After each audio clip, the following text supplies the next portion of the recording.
नमस्कार दोस्तों, हमारे YouTube चैनल संस्कार बुक्स क्लब में आपका बहुत बहुत स्वागत है। हमने श्रीमद् भगवद गीता के महत्वपूर्ण श्लोकों की एक सीरीज शुरू की है जो आम इंसान के जीवन को समृद्ध बना सके। आज हम गीता के अध्याय 16 के भाग 3 को सुनेंगे। इस खंड में श्री कृष्ण भगवान ने मनुष्यों के लिए उन कर्मों को करने पर जोर दिया है जिनसे जीवन सुखी व समृद्ध हो सके व प्रत्येक इंसान खुशी खुशी अपने जीवन को जी सके। इसमें बताया है कि किसी इंसान को कौन से कर्म और उन्हें किस प्रकार करना चाहिए जिससे खुशहाल हो सके। आइए जानते हैं इस महत्वपूर्ण उपदेश को। और हाँ, यदि आपको ये ऑडियो समरी पसंद आए तो इसे लाइक, शेयर और सब्सक्राइब करना ना भूलें। शुरू करते हैं आज का गीता पाठ, तो सुने।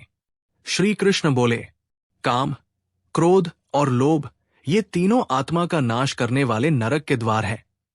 अतः इन तीनों का त्याग कर देना चाहिए। हे अर्जुन, नरक के इन तीनों द्वारों से मुक्त हुआ मनुष्य आत्म कल्याण का आचरण करता है। इससे वो परम गति को प्राप्त होता है।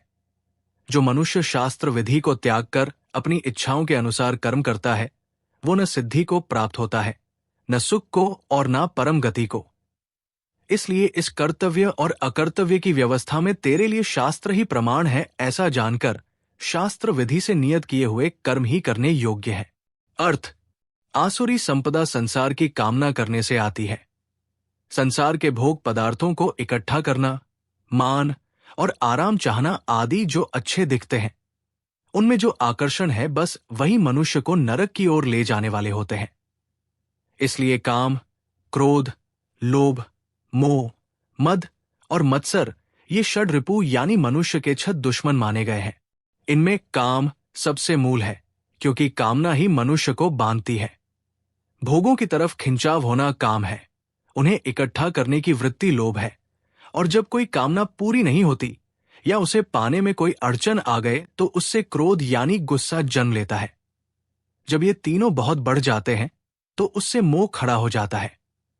इन तीनों के कारण ही चिंता, बीमारी, मानसिक अशांति, कलह, निराशा आदि पनपते हैं। नरक यानी एनर्जी का उल्टी दिशा में बहना यानी एंटी क्लॉकवाइज घूमना। ये मनुष्य को दुख और तकलीफ के सिवा कुछ नहीं देते, क्योंकि इनके कारण मन हमेशा बेचैन रहता है। इसे ही नरक कहा गया है। इसलिए भगवान इन्हें त्यागने के लिए कहते हैं। इनके खत्म होने के बाद ही मन शुद्ध होता है। इसके बाद उसमें सबकी भलाई का भाव जागता है। इन दोषों को छोड़ देने पर शुद्धि अपने आप होने लगती है, क्योंकि मनुष्य में अशुद्धि तो संसार की ओर जाने से आई थी, लेकिन परमात्मा का अंश होने के कारण आत्मा तो परम शुद्ध है ही। शास्त्र का काम है मनुष्य को परमात्मा से जोड़ना। परमात्मा से जुड़ने के लिए पहले मनुष्य को संसार से हटकर खुद से जुड़ने की जरूरत होती है।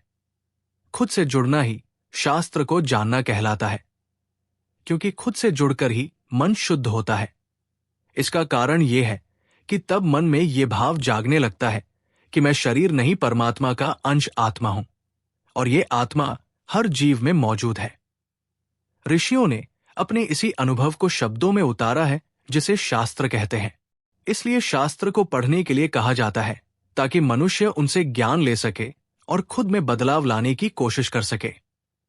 लेकिन आसुरी संपदा वाले भगवान या शास्त्रों में नहीं मानते, इसलिए ऐसे कर्म करते हैं जो शास्त्रों के विपरीत जाते हैं। उनके कर्मों में स्वार्थ और मनमानी का भाव होता है।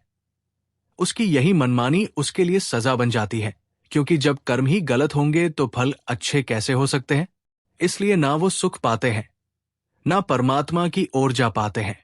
अब भगवान कहते हैं कि ये जानने के लिए कि कर्तव्य क्या है और अकर्तव्य क्या है, उसके लिए शास्त्रों को ही प्रमाण मानना चाहिए।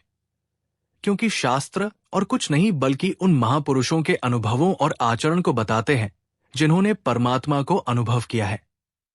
कर्तव्य का मतलब है स्थिति के अनुसार उचित कर्म करना, और अकर्तव्य का मतलब है अनुचित कर्म करना, यानी स्वार्थ, अभिमान और दूसरों का बुरा चाहना।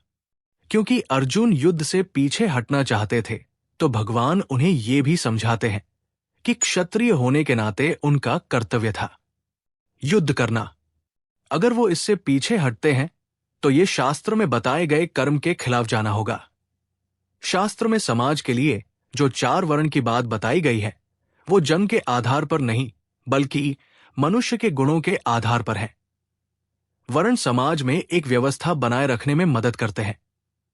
इसलिए अपने गुणों के अनुसार कर्म करना, स्वार्थ से परे रहना ही अपना कर्तव्य करना कहलाता है। अर्थात ब्राह्मण, वैश्य, शुद्ध और क्षत्रिय को अपने स्वभाव के अनुसार शास्त्रों में दी गई आज्ञा के अनुसार कर्म करने से पाप नहीं लगता।